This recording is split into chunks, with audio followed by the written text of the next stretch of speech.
Rapaziada, hoje é dia de falar de futebol africano aqui no Futebol no Detalhe. A gente vai trazer aqui 5 nomes, tá, de jogadores africanos que você aí, ó, precisa acompanhar a partir de agora, porque lá na frente eles vão ser grandes estrelas do futebol mundial e você vai falar, pô, não sabia, de onde que veio esse cara? Você vai ficar sabendo antes aqui nesse vídeo, aproveitando já o hype que muita gente, por conta da Cazé TV, tá transmitindo, tá assistindo aí as eliminatórias para a Copa do Mundo Africana, que aliás é muito legal de acompanhar. Agora a gente tem Nigéria e República Democrática do Congo brigando por uma vaga na repescagem, beleza? E como que eu fiz esse ranking, como que eu cheguei a esse ranking? Tentei trazer jogadores que vocês de fato não conhecem, vocês podem comentar aqui embaixo se vocês conheciam algum deles, e principalmente jogadores jovens, né? E que em algum momento já estão defendendo as suas seleções aí.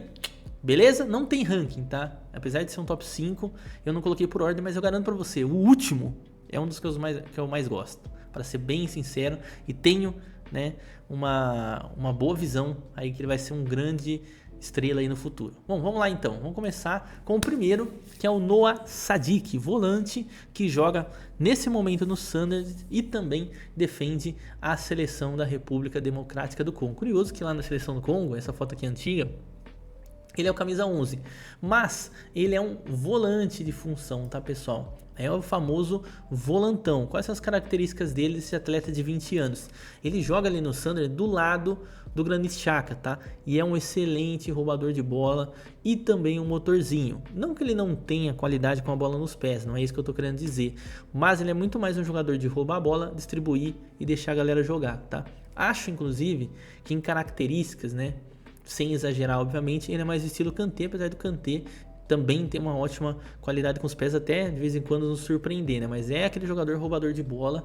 E assim, é um dos grandes responsáveis também pela ótima campanha que vem fazendo o Sunderland na Premier League, tá? Então é um jogador pra gente ficar de olho, que é bem provável que ele consiga dar um salto aí para uma outra equipe. Lembrando que ele nasceu em Bruxelas, tá?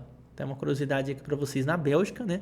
Por isso, né, ele fez base no Anderlecht e depois foi para o Royal Union, onde foi campeão de 3 troféus, tá? O Royal Union era basicamente assim um gigante adormecido, né? Chegou a estar na segunda divisão do futebol belga, subiu novamente e aí começou a disputar troféus, ganhou Supercopa, ganhou Taça e ganhou também o Campeonato Belga, e aí fez a mudança para a Premier League. Olho no Noah Sadik. Vamos para o nosso segundo, que é o Assane Diao. Cara, esse aqui eu gosto bastante porque eu via ele desde o Betis, tá? E agora ele é jogador do Como e também da seleção senegalesa. Que aliás tem uma polêmica aqui, tá? Ele tem 20 anos, mas como vocês podem perceber, um troféu na carreira. E é o campeão da Europa Sub-19. Aí você pensa, pô, não faz sentido para mim isso daí, né? Pois é, vou explicar aqui para vocês o que aconteceu.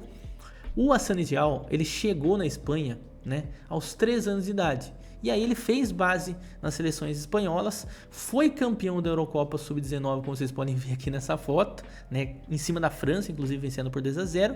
E aí a seleção espanhola falou, não, vamos pescar esse cara aqui, vamos botar ele na seleção principal. Só que, quando ele foi convocado para uma Nations League, ele acabou optando, né, por ser jogador de Senegal, ou seja, atendeu o chamado aí das suas raízes, né, já que ele nasceu em Ndongane, Senegal. E aí no fim das contas, hoje ele é mais uma peça de Senegal. Ponta esquerda, tá?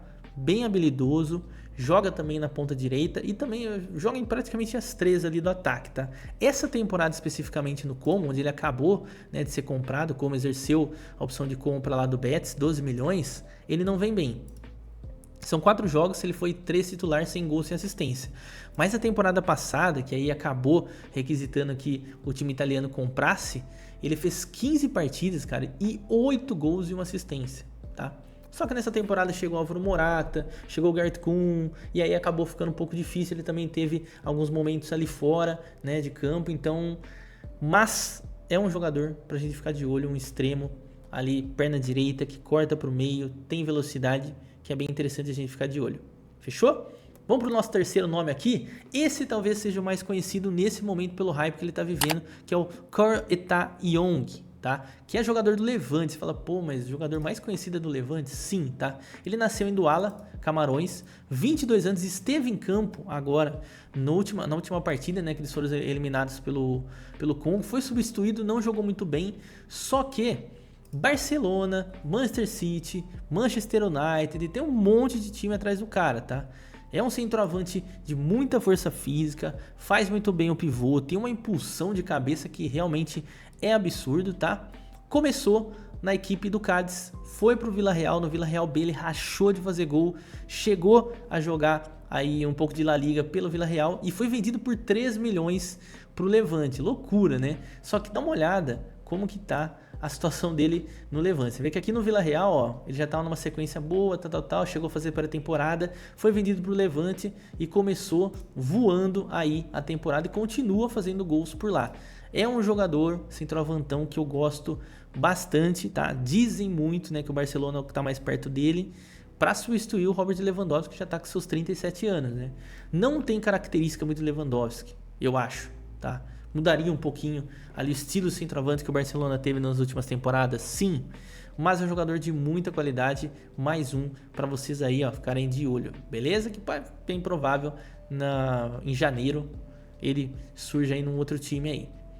Vamos então para mais um nome, vamos para nosso quarto nome, que é o Ian Diomandé. Esse eu conheci há pouco tempo e cara, que jogador, que jogador. Ponta esquerda, canhoto, Costa Marfinense, só 19 anos e curiosamente, no dia que eu tô gravando esse vídeo, hoje é o aniversário dele, tá? Então é um ponta direita que joga a perna esquerda e é habilidosíssimo. Se você pesquisar aí na rede social, aqui no YouTube também, com certeza você vai encontrar aí alguns lances do Ian Diomandé. Aliás, ó, ele estreou faz pouco tempo na seleção do seu país, 2 jogos e 2 gols. E cara, de novo, eu gosto de falar isso, né? Eu falo mais assim para os meus amigos mais próximos, que assim, a gente não tem muita empatia, né, de fato com esse projeto da Red Bull, né? Porque realmente, né, é um time que eles vão lá, compra o time e bota lá, não tem uma torcida, não tem uma história assim tão grande. Mas é inacreditável o poder que eles têm de trabalhar jogador jovem. E o Ian Diomandé é mais um desses casos. Para quem não sabe, né, RB Leipzig, Salzburg, esses times já passou Mané por lá, Naby Keita que chegou no Liverpool também, Dominique Szoboszlai, Erling Haaland também já passou por esse time. Então assim, é um trabalho com um jogador jovem realmente absurdo. A ideia é sempre trazer o jogador jovem e vendê-lo acima, né? Dessa vez, eles até pagaram mais, né? Por quê? Porque o Diomandé, ele iniciou a sua carreira num time norte-americano. Curiosa essa carreira dele. Depois foi pro Leganés e aí depois o Leipzig contratou. Quando contratou, que foi nessa última temporada, que ele acabou de chegar, 15 de julho de 2025, eu não conhecia. Cara, comecei a ver os jogos e eu indico que todos vejam também, que realmente é absurdo, tá? Ele é destro, eu tava falando canhoto, não sei porquê. Mas joga muito e o Ian Diomandé é mais um jogador que eu gosto demais de ver e mais um para você ficar de olho. Vamos pro último então? Aliás, né? Falando a última coisa sobre o Diomandé, Real Madrid já tá querendo, né? Não só Real Madrid, eu vi o Liverpool também já tá sondando aí, porque ele tá fazendo bastante barulho ali na Bundesliga, né? É uma ponte. É bem provável que hora mais, hora menos, ele saia da equipe do Leipzig. Lembra que eu falei pra vocês que o último era o que eu mais gostava e eu vou explicar pra vocês aqui o porquê, que é o Anis Hadji Moussa, do Feyenoord, argelino, mais velho dessa lista que eu fiz aqui, 23 anos, e para mim o jogador mais preparado, mais bem preparado para conseguir aí fazer uma ótima carreira em clubes maiores. Não que o Feyenoord, óbvio, né, é um time aí que tem um respeito muito grande, né, no futebol europeu como um todo, e obviamente também na Holanda. E cara, é um ponta direita, né, canhoto, muitas vezes jogava mais pelo centro do campo também, e que hoje, mesmo aos 23 anos, ele já é capitão do time, tá? Até vou abrir aqui um jogo aqui para vocês verem, ó. Ele já é capitão do Feyenoord com o Robin van Persie como o seu treinador. E é curioso porque assim, a primeira vez que eu vi o Hadji Moussa jogar, eu olhava ele, não sei se talvez por esse cabelo comprido e tal, que deixa o cara, querendo ou não, uma cara um pouco mais velha, né, pela barba e tal. Eu falei, cara, que jogador bom, tá? Isso também, obviamente, há algum tempo. E no fim das contas eu fui descobrir que realmente ele é um cara extremamente jovem. Só que você vê ele dentro de campo, não é um jogador de velocidade, é um jogador mais de pensar o jogo, um ponto que pensa um pouco mais, tem um chute colocado também muito bom, bate bola parada também. Parece um cara sereno, que tem 28 anos. Tá? E isso foi uma das coisas que me chamou mais atenção no seu futebol, né? Lembrando que ele já rodou bastante, você vê, é um jogador mais velho, já rodou um pouquinho mais, né? Você vê, começou lá no LAN, depois foi pro Charleroi, depois passou por mais clube, passou pelo Vitesse, até chegar em 2024 aqui na equipe do Feyenoord. Na última temporada, né, até pra gente registrar aqui, foram 30 partidas, 8 gols e 3 assistências. Eu acho que aqui o mapa de calor diz muito sobre como joga. Então, realmente, foi um jogador que me surpreendeu bastante. E, na minha opinião, nessa lista, tá? Ele é o cara mais pronto para ir para um clube maior, tá? Os outros ainda estão ali em fase de teste, apesar de bem provável que vocês vejam todos eles jogando em grandes centros, grandes equipes nos próximos anos, nas próximas temporadas. Beleza? Então esse aqui foi o nosso vídeo, espero que você tenha gostado desse formato. Comenta aqui embaixo se você já conhecia algum desses jogadores, se você curtiu essa ideia de vídeo, quer mais lista? Comenta aqui embaixo também que a gente faz. E é isso, espero que todos esses jogadores aí estejam brilhando em diversos clubes aí do mundo, muito menos, que aí eu posso falar para vocês. Eu falei primeiro e vocês viram aqui primeiro do Futebol no Detalhe. Se inscreve, tamo junto.